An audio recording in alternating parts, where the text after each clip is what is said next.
Hey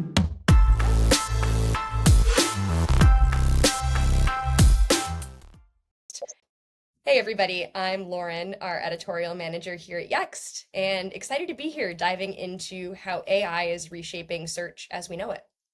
From ChatGPT to TikTok, customers are discovering brands in totally new ways, and that has really big implications for your strategy. I'm excited to be joined by Rebecca Colwell, our SVP of Product Marketing, to unpack all of this and the biggest takeaways from our new report, including what your brand can do to stay visible in a world beyond Google. Hi, Rebecca. Hey Lauren, how's it going? Going well. I'm so excited to have you on to talk about this. I know we get to have a lot of these fun conversations at Yext normally, and it's really cool to be able to share some of that with our audience. Definitely. So my first question for you is, search used to be really synonymous with Google. We all remember that, and that's not the case anymore. So can you break down a little bit just how the consumer search behavior and experience may be shifting in 2025? Absolutely. Search has fractured. It's really no longer about Google. In 2025, people are just as likely to ask ChatGPT for information, like a travel plan. I mean, I just went to London. I had ChatGPT plan my entire trip, really. But people are likely to go to TikTok to find a product review or a restaurant recommendation, or ask Siri or Alexa for quick answers. Um, Google obviously still has a really big impact, but the use of it is becoming a little more narrow. And in our research, we just did some amazing research. We found that 75% of consumers, so 3 out of 4 of us, are using AI tools more today than we were a year ago, and Mhm. that traditional search is dropping by a whopping 25%. And it's huge. That's huge. And it doesn't mean that people are searching less if you look at that decline in Google traffic. It actually just means they're searching differently and they're searching in other places. That search is now multi-platform, it's conversational, it's highly contextual. And for a marketer, this really means that you cannot just focus on Google. You have to focus on showing up everywhere that people are searching. Absolutely. And I know, I mean, I'm one of the 75%. I absolutely am asking ChatGPT for all kinds of things. Did our recent blog post where I asked, where's the best martini and fries in New York, on all over the different AI platforms and see how different the answers are. So it's a really fun thing to play around with. But the main takeaway is, the report says that AI search has gone mainstream. And honestly, it's not just our report saying that. I am seeing that in the news, recent New York Mag article. It's all about GEO now. It's really all over the place that this is no longer a trend. It's an everyday reality. So, what does saying AI search has gone mainstream really look like in daily life? I mean, my mom is using ChatGPT. So, I mean, for me, that means something has gone mainstream. Right. That's the moment you know it's mainstream. It means it's not for techies and early adopters anymore, really. Hmm. It's in the full flow of everyday life. It's just as natural for me to open ChatGPT on my phone as it is to open Google. But what's interesting, Lauren, is that the adoption curve for AI is faster than anything we've ever seen before. The fact that nearly half of consumers are using AI tools daily is absolutely staggering. It's crazy. Um, and what they're doing, like what's most interesting to me is the use cases and how it's going way beyond traditional search. So, they're writing ChatGPT to write cover letters. They're using Perplexity to summarize the day's news and events instead of scouring the headlines themselves. Hmm. And the other night, like, I don't know, just a personal example, I was cooking and I was just blocked on ideas. And so I just fed ChatGPT a list of all of the random items that I had in my fridge and pantry. And I said, what can I make with this in under 30 minutes? And there's no way Google would have been able to answer that question. Yeah. And ChatGPT also told me that I was going to do a great job at it. So, that's always fun. Totally. Oh my God. I'm gonna do that. You know what? I hadn't even thought we have one actionable tip out of this already because I Oh had my not God. thought about doing hey, here are the 6 random ingredients I have. What can I make? It's a good one. It's incredible. It's very inventive. Yeah. So that's amazing. And I mean, what it comes down to is that the shift is really clear. Like, we have moved from browsing through links where we have to learn and explore and filter through what actually answers our question or not, to expecting a direct, personalized answer to a really complex question. And that changes everything. So, as a marketer, if you're still focused on a ranking for a keyword, you're totally missing the point and you're missing where the action is today. And you have to be thinking instead, how do I make sure that AI is representing my brand inside the answer that it is providing when a question is asked? Absolutely. We'll get more into this later, but with your cooking example, I'm already thinking of, let's say I'm a spaghetti sauce brand. I've been focused so much on ranking for spaghetti or Italian food recipes. I'm not thinking about how are you going to be cited in that answer that has to do with someone is just saying they have pasta at home. So it's really interesting. Yeah. Um, but in terms of how people are actually going about, turning to ChatGPT, Perplexity, Google, and AI overviews for this information, our report at Yext did identify 6 distinct search archetypes. Can you tell us a little bit more about what those are and why they matter to marketers trying to optimize for these journeys? Yes. And I'm a total geek about this kind of thing, so feel free to cut me off if I go too long. So people are using AI in vastly different ways, but we all kind of have like a core preference Hmm. for the use cases that we lean into. So the 6 different archetypes that we found, they all have their own habits and goals, but the first one is a creator. And this is probably the one that we tend to think of by default, where I go to ChatGPT and I ask it for content support. Draft a blog post, write this email, write a birthday card to my grandma, whatever it is, but it's going to just going to Right. generate content for me, and maybe, and hopefully it sounds like me. Um, there's also the explorer, and this is someone who wants to go really deep into a topic. So this could be like, I want to understand everything there is to know about opera because, suddenly it's a new obsession. And so, when did it get started? How can they sing without amplification? Whatever it is, you can go really deep into these topics. Then we have the price shopper who is out there, comparing bargains. We have the social proof seeker who is asking questions like, what is the best? Who is the best? And looking for evaluation that relies on reviews and consumer feedback. You have the traditionalist who mostly trusts Google for their search. And then you sort of have your accidental searcher who discovers through scrolling. It's more like they've just stumbled across something. And why all of this matters is that people are not following the same search path. So you as a marketer can't create a one size fits all approach for getting found. You really need to tailor your strategies to ensure that your brand shows up where people are searching and in the context of what they're searching for. I'm a social proof seeker personally. I admit it. I told you I was doing my, best martini, top rated with the best fries kind of search, looking at reviews, trusting the reviews and recommendations that ChatGPT would cite. So I get that. Can you tell us a little bit more about how, let's say, 2 of the archetypes, like that social proof seeker and the explorer, search differently? Sure. And that's a great example because I'm an explorer. So I love Love that. martinis. My approach would have been like, when was the martini invented? Why, when is it gin or vodka? Like, what are the different variations that you can have? What's the best way to do this? Like, that's where I would be geeking out. Fortunately, Uh, I'm your martini GPT, so we can take that offline and talk about when it was invented. love it. But Love in the it. meantime, tell us, yeah, about the Uh, explorer and proof seeker. Excellent. Okay, so the explorer is on a mission to understand what's going on.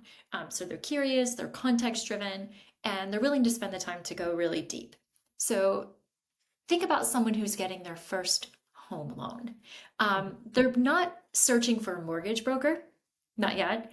What they want to know is what is the difference between an FHA loan and a conventional loan? How much do I need for a down payment?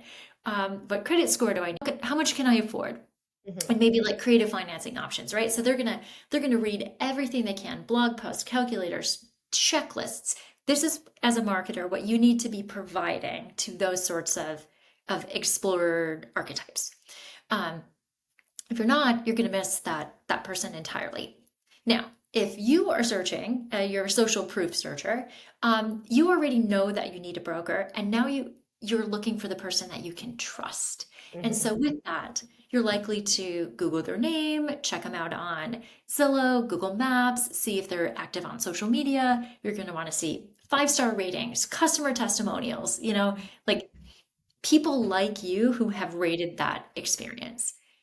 So, as a brand, if you're that broker, if you don't have those trust signals, you are likely to pass them over. Right. Um, so, they're behaving differently, but they're both absolutely critical. And if your brand offers depth for the explorers and validation for the social proof seekers, that's when you're really going to tap into turning discovery into action. Absolutely. And there you brought up a good point. We each search archetype still also bounces between platforms and channels, because this journey is fragmented. So with people jumping between Google, ChatGPT, TikTok, what does this fragmented search journey really mean for brands overall? Well, it's a huge pain, number one. Yeah. Like, it was a lot easier than when we could just have a team that focused on Google and that was it. But today you can't rely on one platform or one strategy. It's risky, number one. But Yeah. people are bouncing between tools based on what they're trying to accomplish. And so, it's AI for summaries, it's Google for business information or addresses, TikTok for opinions and validation and entertainment. The key is for all of these sites, your data needs to be structured and consistent and available.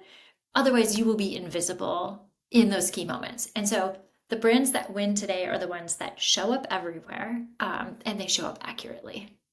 Mhm. So that's really important, that structured data accuracy, and I think we'll have a chance to come back on that more later. But another thing that we really want to go into in the report is that 75% of people are using these AI tools more than a year ago.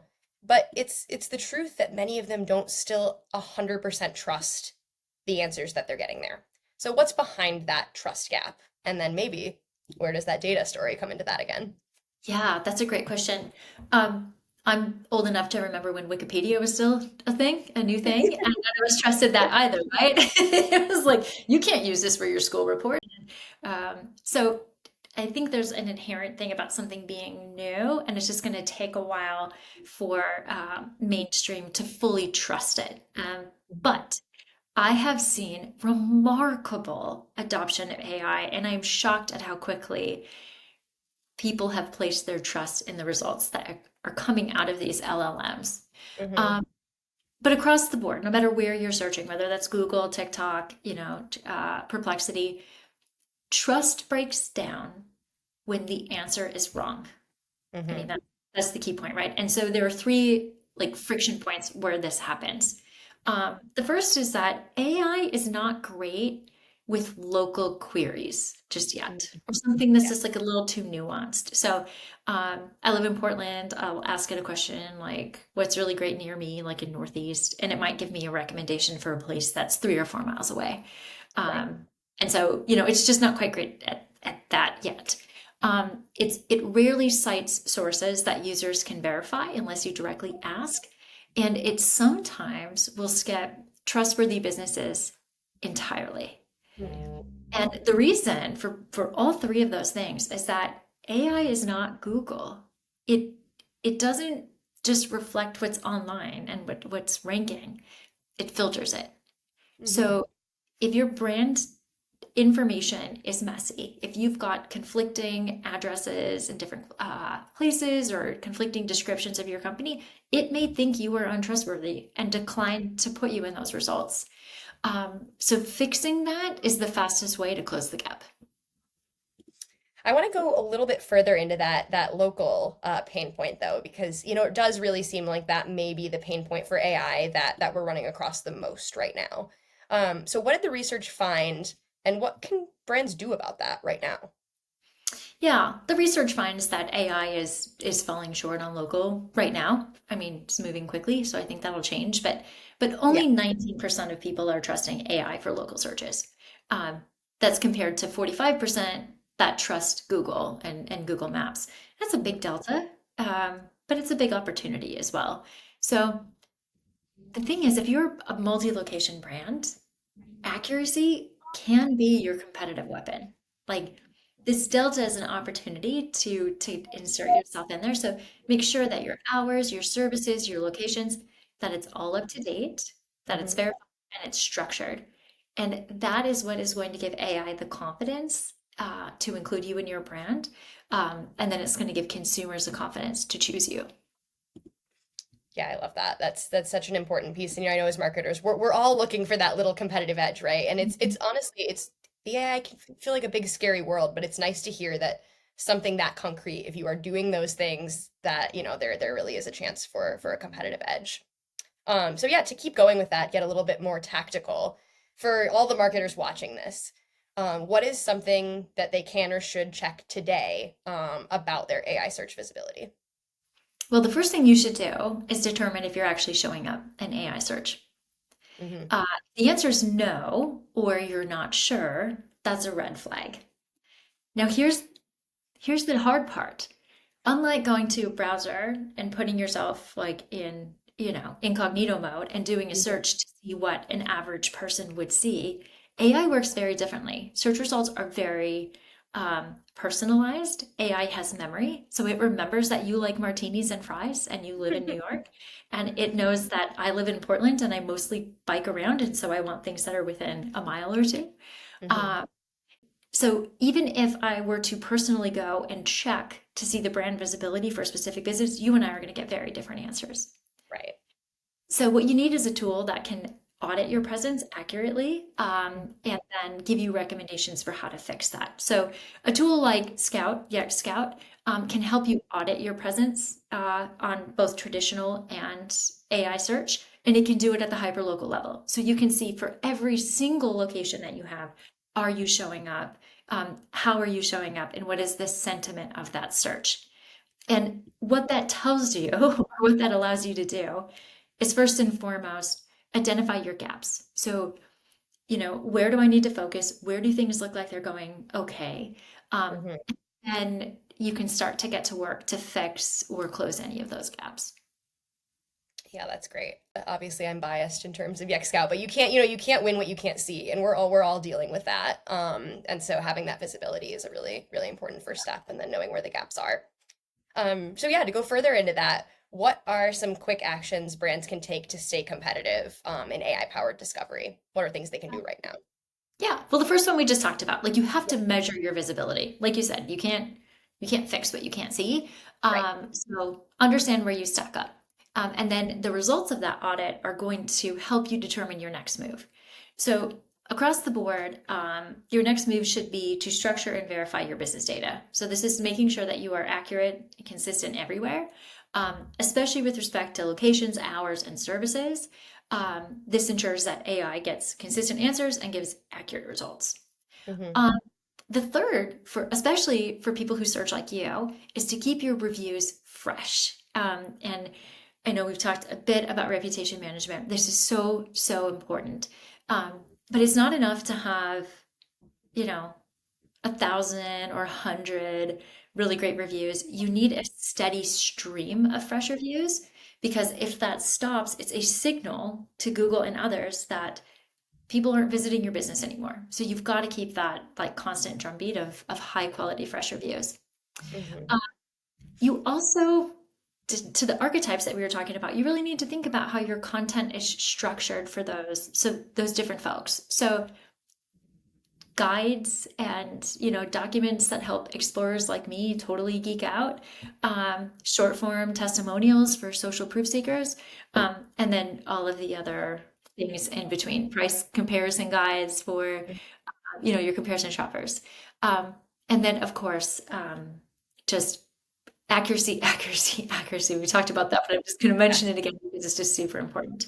Um, and it can feel overwhelming, especially if you've got a heavy footprint, but you don't need to overhaul everything overnight. So definitely start with understanding where you stand today and then coming up with your prioritized plan to close the gap.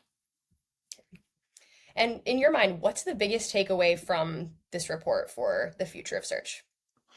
Um, that the Google playbook is dead. I mean, that's the biggest Yeah. takeaway here. As a brand, we used to be able to say, if we optimize for Google, we can do our best to get to the top of local search. And if we can't, we'll buy our way to the top with ads. And that will cover like 95% of people who are searching for me, and I'm good. Yeah. That is just not it's just not the case anymore, Lauren. And so discovery is happening everywhere. And the brands that win are the ones that stop thinking in channels necessarily and really start thinking about moments Mhm. and how their data is structured, how their reputation shows up online, and how that all works together to meet customers where they are in their discovery journey. And so, you know, visibility used to be an SEO goal. Yeah. Now it's a business imperative. Yeah, absolutely. That's the biggest takeaway for me is just that the old SEO playbook is dead, but I know that that's so scary for everyone, but there was a time when we didn't have a Google playbook either, when that was the brave new world of search. And I think that you gave some really great takeaways today for what brands can start to do to build their playbook for AI-led discovery. And I think that's exciting. So thank you so much, Rebecca. And I thank you to all of you for joining us. If this conversation got you thinking about AI visibility, and I hope it did, you're not alone. Start by taking a look at how and where your brand shows up. And that's one of the most important steps you can take right now to stay ahead. So thank you all. Thank you.